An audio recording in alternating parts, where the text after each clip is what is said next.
Hey guys, welcome back to my channel theology with Chika. इस video में हम max weber को cover करेंगे, अपने नेक्स्ट क्लासिकल थिंकर। और प्रीवियस वीडियो में मैंने इबाल दुर्कheim को कवर किया। आप चाहे तो इस चैनल पे जाके देख सकते हैं। ये नोट्स मैंने बहुत ही ब्रीफ में बनाए हैं, कीवर्ड्स में बनाए हैं, एकदम शॉर्ट में। अपकमिंग एग्जाम्स के लिए पॉइंट ऑफ व्यू से काफ़ी इंपॉर्टेंट है, तो एज अ रिविज़न भी हो जाएगा आपका अगर आपने नोट्स नहीं बनाए होंगे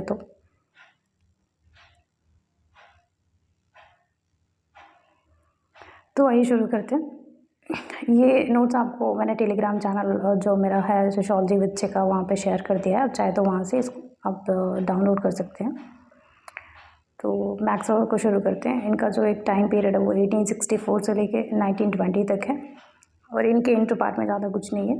इनका जन्म हुआ था 21 अप्रैल 1864 जर्मनी में, और एक अर्थशास्त्री थे और एक समाजशास्त्री भी थे, और इन्होंने दर्शन शास्त्र की भी पढ़ाई की थी।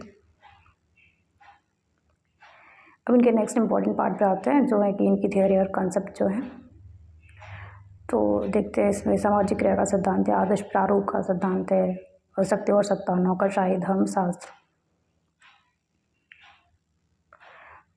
इनकी मोस्ट इंपॉर्टेंट थियोरी देखते हैं, सामाजिक क्रिया का सिद्धांत क्या है।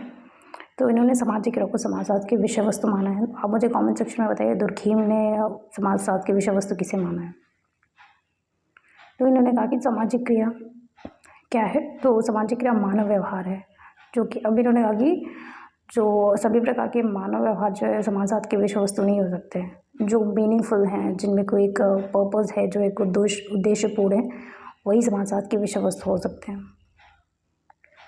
जैसे कि आप यूजीसी नेट के लिए पढ़ाई कर रहे हैं, तो आपका एक पर्पज़ है वो एग्ज़ाम क्लियर करना, तो ये जो क्रिया है वही आपकी वो सामाजिक क्रिया है। यही है सामाजिक क्रिया, समाजशास्त्र के विषय वस्तु हो सकती है, ना कि कुछ भी और जो मानव का बिहेवियर होता है वो कुछ भी करे, जो अर्थपूर्ण नहीं हो तो वो नहीं हो सकता। वेबर का ये कहना था।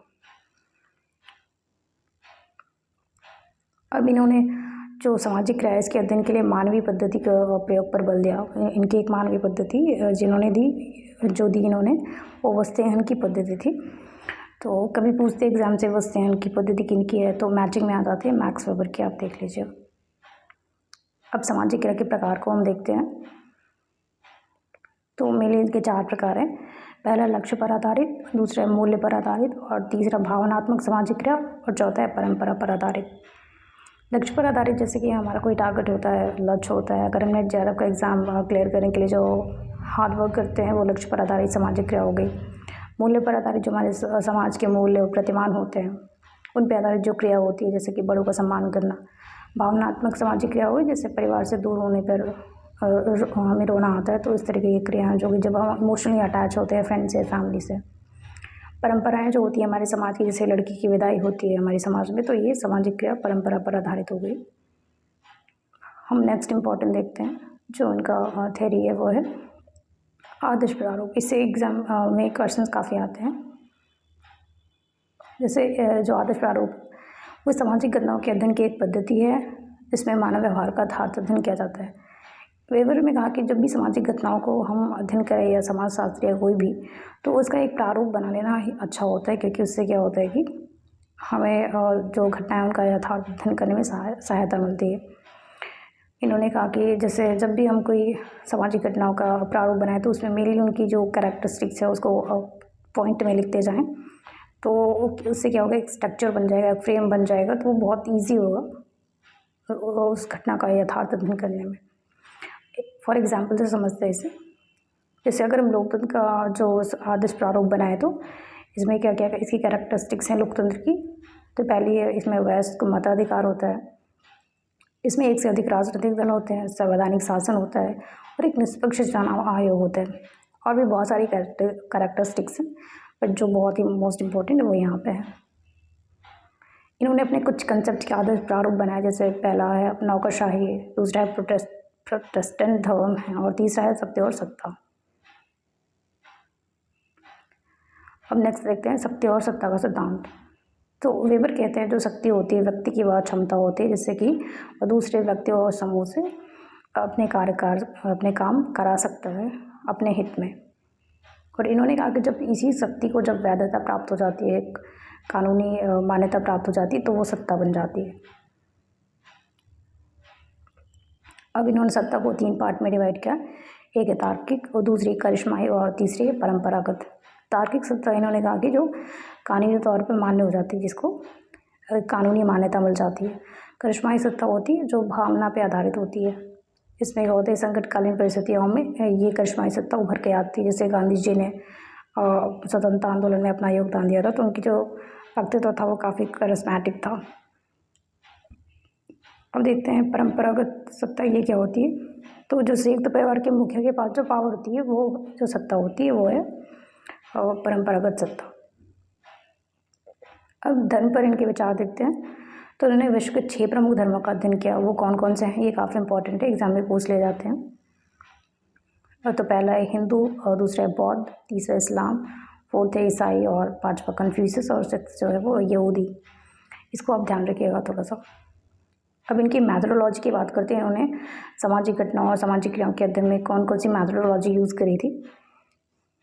ये प्रत्यक्षवाद के आलोचक थे। इन्होंने समाजशास्त्र में सामाजिक घटनाओं के अध्ययन में प्रत्यक्षवाद पद्धति का ही उन्होंने विरोध किया है। क्यों किया, वो इसलिए किया है, कहते हैं कि जो समाजशास्त्र है वो मानव के व्यवहार का अध्ययन है, और मानव के व्यवहार का जो अध्ययन है वो मानवीय पद्धतियों के माध्यम से किया जा सकता है, क्योंकि जो मानव व्यवहार है वो परिस्थितियों के अनुसार है, परिवर्तित होता रहता है। तो इसमें हम वैज्ञानिक पद्धतियों का प्रयोग नहीं कर सकते हैं।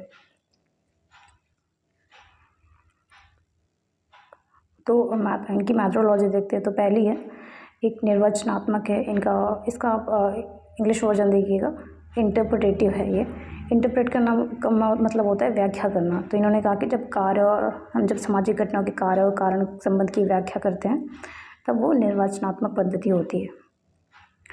और दूसरी है, इन्होंने तुलनात्मक पद्धति का प्रयोग किया। आप देख सकते हैं विश्व के 6 प्रमुख धर्मों का इन्होंने तुलनात्मक अध्ययन प्रस्तुत किया था। और इन्हें वस्तुनिष्ठ अध्ययन पर भी बल दिया, जो कि वस्तुनिष्ठ अध्ययन जो मूल्य रहित हो, जो समाज के जो मूल्य होते हैं या फिर इनके प्रतिमान जो भी चीज़ें होती हैं उनसे रहित होना चाहिए। अब इनकी इम्पोर्टेंट बुक्स देख लेते हैं। यहाँ से क्वेश्चन बनते हैं। इनका एक क्रोनोलॉजी ऑर्डर आप याद करिएगा, इनका डेट भी याद कर लीजिएगा, क्योंकि मैक्स वेबर क्लासिकल थिंकर और फेमस भी हैं काफ़ी, तो इसलिए इनकी बुक्स भी इम्पोर्टेंट हो जाती हैं।